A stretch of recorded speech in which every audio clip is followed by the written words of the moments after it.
यह जी बरस गए जान लो बड़ा सुकून हो गया, ना तो गर्मी के नाते हालत खराब रहा एकदम। नहीं सही है बहनी कि अब धान वान को बैठ जाई, ना तो लागत रहा दे अब की पनिये तरसाई दी हैं। ये दक्षिणा हाँ ललका तोहरे लोग बैठ के यहाँ बतुआ थे हो, हमरे धनवा बैठत बा मजदूर ना मिलत थे, चल के बैठुआई लेते तो तोहरो हम बैठुआई ले बाय। हाँ हाँ दक्षिणा हाँ चलो जिज्जिक बैठुआई लें जाए खेतवा कि सब मिलजुल के एक दूसरे के बैठुआई लें जाई। अरे ये जिज्जी कौनो गाना वाना कढ़ाओ कि जल्दी सयार धरे बैठे में, ऐसा मजा ना आई आवत है जिज्जी। नहीं गाना बजाना हुआ करे तो मजा आई बैठा में मनोरंजन हो जाए तनी भर।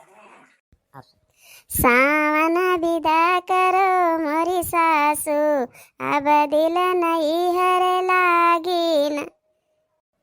सावन विदा करो मोरी सासू, अब दिल नहीं हर लागी न। के तोरे राम के जवन बनई है, के जमई है ना अपने जनक दुलारी प्यारी। सावन विदा न हुई है ना, सावन विदा न हुई ना। अब ललके तय कढ़ाओ बस हो गया हमसे, अब हमरे ना याद बा, अब तय कढ़ाओ। सुगना तोरी लाल पियर ठोड़वा, उड़ी के न जइयो विदेशवा में। सुगना तोरी लाल पियर ठोड़वा, उड़ी के न जइयो विदेशवा में।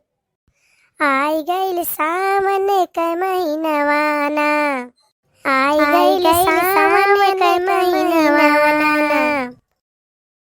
अरे ये जिज्जी बड़कनू लगे फोन कर देते कुछ लाया होते दाना पानी, गटई सुखात भाई प्यास के मारे। क्यों भैया बाबू लोग 10 मिनट ना ही भाई खेते में हले, इनके गटई सुखा लाग प्यास के मारे। अरे अब काव कहीं हमारे तनी गर्ज बाय, नहीं तो डंडा लेके खदियरी तब सब जनी कहे। हाँ जिज्जी सही में बड़कनू कहाँ रह गई, खेते में अक्को चक्कर मारे नहीं आज। और तू अकेला आयु बलाग लेके आयु धनो बैठाई लेने गए, इन्होंने अक्को चक्कर ना इनकी देखिए बैठत बाय कि का होत बाय। अरे जनते ही बहनी तोहरे लोग वो कितना आलसी है, वो दहेजो पूत बताओ है कि नहीं भाई कि अक्को चक्कर मार ली खेते में। चलो अब तोहरे लोग फटाफट बैठा लियो, अब बस चल के वही चौराहा चाय पकौड़ी समोसा खा लें जाई, तब घर के ओर चला जाई। अब उनसे कह दिया तब 10 रुपये जिलेबी ले आई है, चीखा चिखाऊं खत्म हो जाए तो कहे उनसे कौन फायदा है। हाँ हाँ जिज्जी सही कहा थी, यह इतना बार बैठा लें जाए कि अस्थले चल के आराम से खाए घरे चला जाए। चलो बहू मानी गई कुल मिली, अब बैठा ले कि छुट्टी मिल जाए, ना तो एकदम फिर बैठ जाती खाए तो 2 घंटे का और काज हो जाते।